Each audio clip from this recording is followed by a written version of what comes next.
I'd now like to address your background in terms of human rights. How would you assess your record on human rights? We made tremendous improvements in the human rights records of Ethiopia. But of course, this is not a perfect situation. It's work in progress.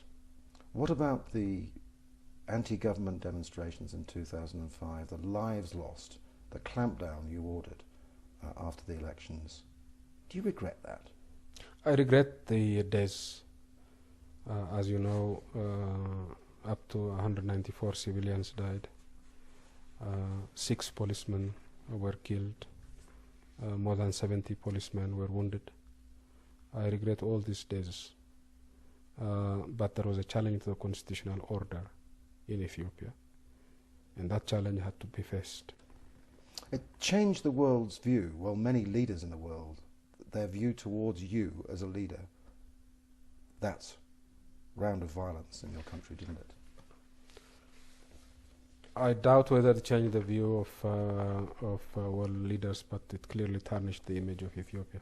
Because I have in front of me here a report from the US Department of State, which is very recent, and it's 23 pages on the human rights record in Ethiopia. And it refers to the inquiry which was implemented after the deaths, 193 deaths in the anti-government protests. And it highlights the fact that the chairman and vice chairman of that inquiry left the country, allegedly because they'd been threatened, and they had voted. The majority vote was in favour of the fact that there was undue, unnecessary force used against protesters. Now that decision was reversed after they left the country. That is not the case. It's here in the Department of State report. Have you read it? I have not read it, but I know, having read the Department of State's reports on human rights for over a decade now, that they do tend to get things wrong, that what they write is not always the last word in the Bible. So and there's reference to wholesale, large numbers of people disappearing, people who are involved in these demonstrations. We already know that there has been levels of repression used in your country. You're defending it on the basis of it was necessary. But here, the suggestion is that it was wholly unnecessary, and this level of repression is inexcusable. What do you say to that? Well, people are entitled to their own opinion. In the case of Ethiopia, we took people to court. They have had their day in court.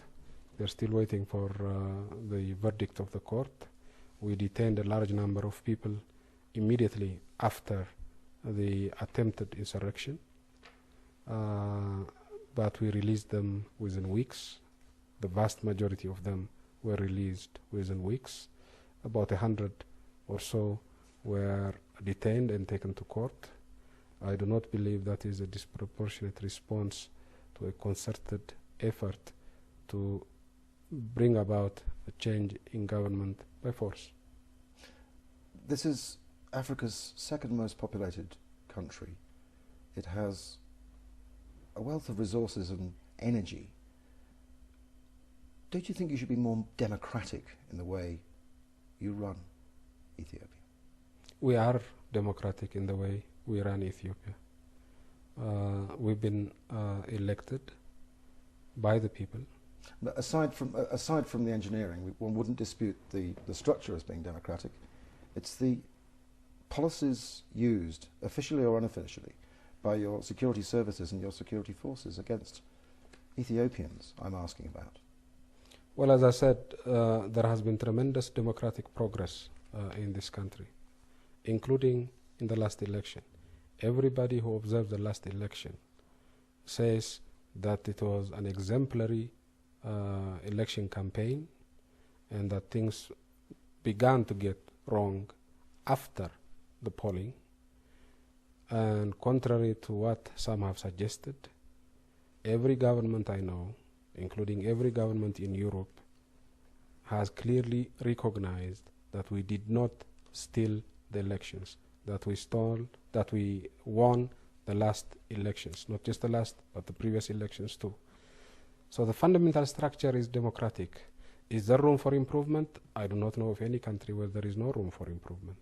And what about the way you run the security services and security forces, which is what I asked you about?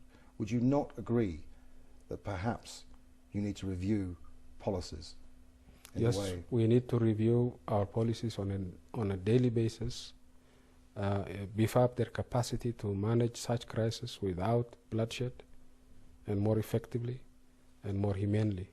We need to do that every day, and we've been doing that since the day we got here to Addis. Finally, can I ask you, how would you like to be remembered in history? You've been in power a long time. How would you like to be remembered in history? I would like to be remembered as someone who got Ethiopia off to a good track, a democratic one that where Ethiopia's proverbial poverty begins to be tackled in an effective way. I would like to be remembered as someone who started the process. Thank you very much, Miller Zenawi, for taking part in the programme. That's all we've got time for on Talk to Al Jazeera.